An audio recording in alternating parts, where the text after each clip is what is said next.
আসসালামু আলাইকুম। ওয়ালাইকুম আসসালাম ভাই। ভাই কি খাচ্ছেন ভাই? জানি শুনে। কে ভাই? কোকা কোলা খাচ্ছি। কে ভাই?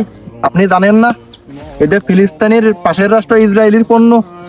তারা প্রতিনিয়ত আমাদের ফিলিস্তিনের মা বোনদের উপর অত্যাচার নিপীড়ন করতেছে, ছোট ছোট শিশুদেরকে হত্যা করতেছে নির্মম ভাবে, আর সেই পণ্য আপনি খাচ্ছেন ভাই। এটা তো ইসরায়েলের পক্ষ নিয়ে আপনি থেকে ষড়যন্ত্র করতেছেন।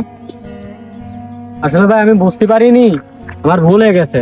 আজকে থেকে আমি কোকা কোলা বয়কট করলাম। আমি আর জীবনেও কোকা কোলা খাবো না ভাই, এই যে ফেলে দিলাম। আচ্ছা ভাই ঠিক আছে, একটু ভালো একটা কাজ করলেন। আর যারা জানে না, না জেনে খায়, তাদেরকে আপনি সচেতন করবেন ভাই। আচ্ছা ভাই, আমার বন্ধু বান্ধব যারা আছে, পাড়া প্রতিবেশী যারা আছে, আমি সকলকে সচেতন করে দেবো যেন কোকা কোলা আর না খায়, কোকা কোলা বয়কট করে দেয়। আপনারা দরকারি কোকা কোলার বদলি মজো খাবেন। একই পণ্য, এক রকমের স্বাদ। মজো খাবেন, দেশীয় পণ্য, দেশের উপার্জন বাড়াবেন। আচ্ছা ভাই ঠিক আছে। আচ্ছা ভাই, চলে যাও।